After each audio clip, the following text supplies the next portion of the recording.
ठीक है ना? ये प्रोग्राम लिखवाइए।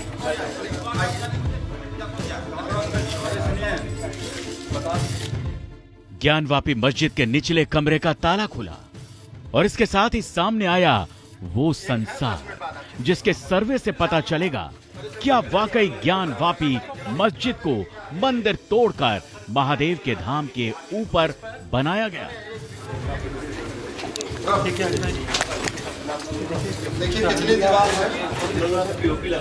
एक साइड से, ठीक है। ताला खुलते ही जब लोग अंदर पहुंचे तो सामना हुआ गुप्त अंधेरे से, और इस अंधेरे में जब टॉर्च की रोशनी मारी गई तो सबसे पहले नजर आया पान का पत्ता। कमरे के अंदर एक पत्थर के नीचे जब कैमरे की नजर गई तो पान के 2 पत्ते नजर आए। इन पत्तों को गौर से देखेंगे तो आपको पता चलेगा कि पत्तों के अंदर कुछ आकृतियां हैं। अगर आप इतिहास को पढ़ेंगे तो आपको पता चलेगा कि सदियों पहले उत्तर भारत में प्राचीन नागर शैली का प्रचलन था। उत्तर भारत के कई मंदिर नागर शैली में बनाए गए हैं। नागर शैली में मंदिरों की साज सज्जा के लिए प्राकृतिक चिन्हों जैसे फूल, पत्तों और बेलों का इस्तेमाल किया जाता था, और इसी वजह से सवाल उठ रहा है, क्या ज्ञानवापी के तहखाने में मिले ये चिन्ह नागर शैली से जुड़े हैं, और क्या ये महादेव के मंदिर के ही वो अवशेष हैं जिन्हें औरंगजेब के हुक्म पर मस्जिद के नीचे दबा दिया गया था। पान के पत्ते का आकार है। पान के पत्ते का आकार है राजेंद्र जी। पान के पत्ते के आकार पर, पान के पत्ते के आकार पर कला के पत्ते का बना हुआ कलाकृति दिख रही है। कुछ भाग दीवार में, कुछ भाग बाहर है। तो खाने के दरवाजे के ठीक तरफ। टीम आगे बढ़ती है। चूंकि तहखाना था तो यहाँ रोशनी और हवा दोनों की कमी थी।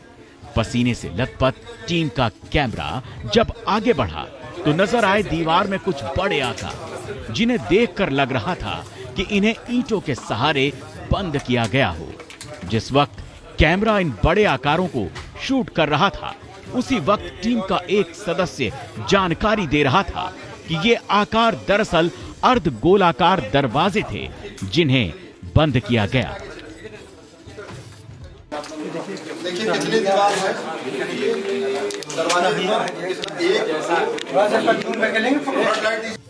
ऐसे एक नहीं बल्कि 3 दरवाजे वीडियो में कैद हुए हैं। ये हिस्सा तहखाने का पूर्वी दरवाजा है, और ये भी टीम को अंदर जाकर पता चला। कई जगह दीवारों पर सफेदी नजर आ रही थी, जिसकी जानकारी खुद मुस्लिम पक्ष ने दी थी कि परिसर के अंदर सफेदी का काम कराया गया है। कुछ जगह ऐसे चिन्ह भी मिले जिन्हें देखकर लगा कि इन दीवारों पर भी कभी कोई पदार्थ लगाया गया था, जिसका आकार ऊबड़ खाबड़ हो गया था। इस सतह पर भी कुछ आकार नजर आए। ये है फटा हुआ एरिया जो, ये फटा हुआ एरिया जो है पूरा डिजाइन ऐसे इसको क्या बोलते हैं राणा भाई, क्या बोलते हैं इसको राणा भाई, क्या बोलते हैं? ट्रायंगल बना हुआ है, और ट्रायंगल बना हुआ है। टीम आगे बढ़ती रही और साथ ही साथ तहखाने से जुड़ी जगह के सच सामने आते गए, और कैमरे में कैद हुआ एक ऐसा ही सच था, स्तंभ। अंदर बढ़ने के कुछ ही देर बाद एक टीम को एक स्तंभ मिला, और इस खंबे पर थे ठीक वैसे ही आकार जो किसी मंदिर की घंटियों के होते हैं। चूंकि इस्लाम में घंटियों को इबादत की प्रक्रिया में इस्तेमाल नहीं किया जाता, इसी वजह से एक बार फिर सवाल उठा, क्या ये घंटियां मंदिर में पूजा पद्धति की प्रतीक हैं?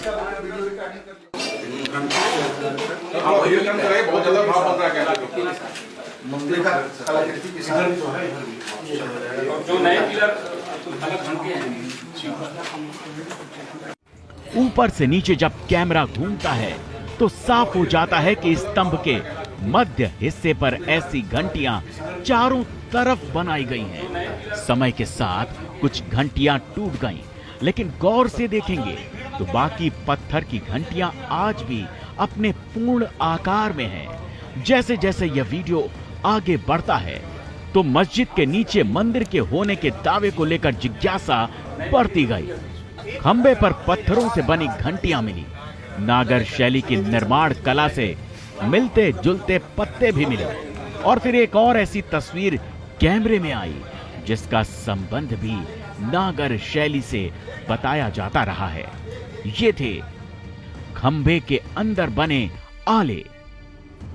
आला यानी वो हिस्सा जहां आम तौर पर रोशनी करने के लिए दीपक रखा जाता है। अगर आप नागर शैली को पढ़ेंगे तो इस शैली में कोणाकार आकृतियों का विशेष महत्व है। नागर शैली में बने मंदिरों के गर्भगृह के ऊपर एक रेखीय शिखर होता है। शिखर का सबसे महत्वपूर्ण भाग सबसे ऊपर लगा आमलक होता है, जो उत्तरी भारत के मंदिरों की मुख्य पहचान है। यह कोणाकार आकृति नीचे से ऊपर की ओर पतली होती जाती है। अगर आप गौर से खंभे के अंदर बने इस आले को देखेंगे तो यह भी कोणाकार है, यानी यह भी नीचे से ऊपर की ओर पतली होती जा रही है। तो क्या यह माना जाए कि यह चिन्ह है उस नागर शैली का जिसके आधार पर महादेव के मंदिर का निर्माण किया गया था?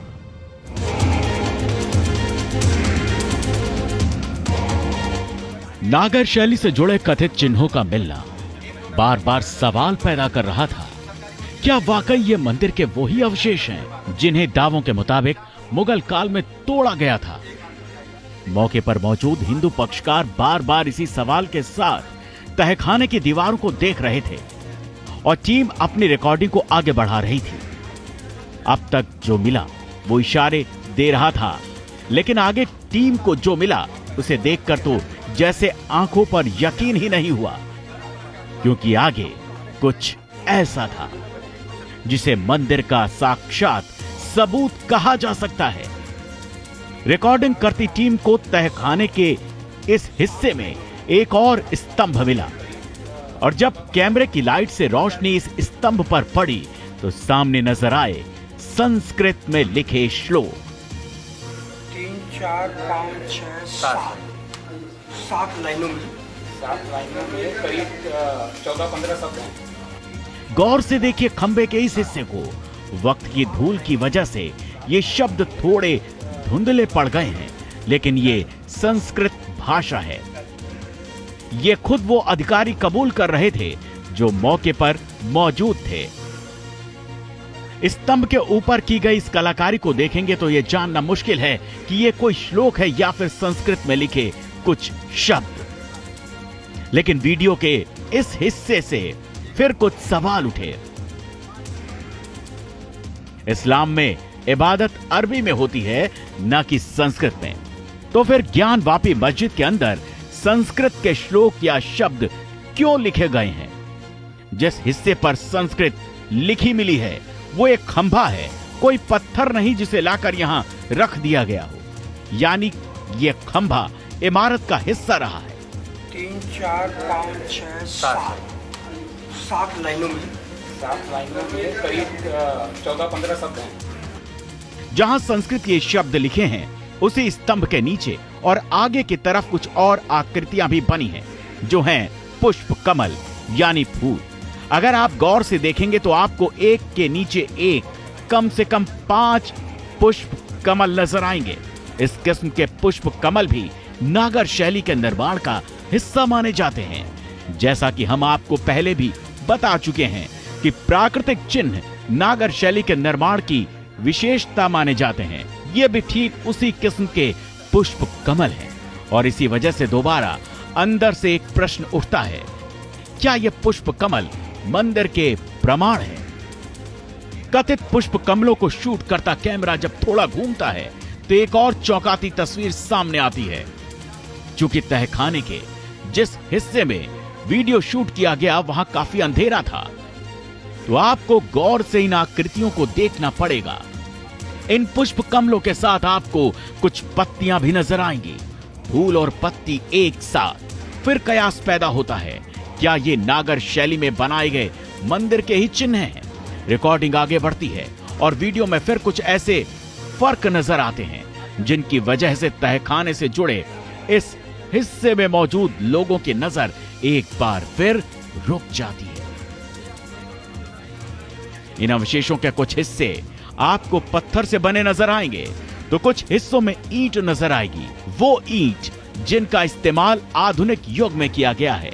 हालांकि भारतीय इतिहास में ईंटों का जिक्र हड़प्पा मोहनजोदाड़ो से मिलता है, लेकिन मिट्टी की उन ईंटों और भट्टी में पकाई गई ऐसी ईंटों में बड़ा फर्क होता है। इसी वजह से वीडियो रिकॉर्डिंग देखने के बाद सवाल उठता है, क्या मस्जिद के इस हिस्से की संरचना में बदलाव किया गया? क्या वाकई मंदिर से जुड़े प्रमाणों को छिपाने के लिए ये नए निर्माण किए गए? टीम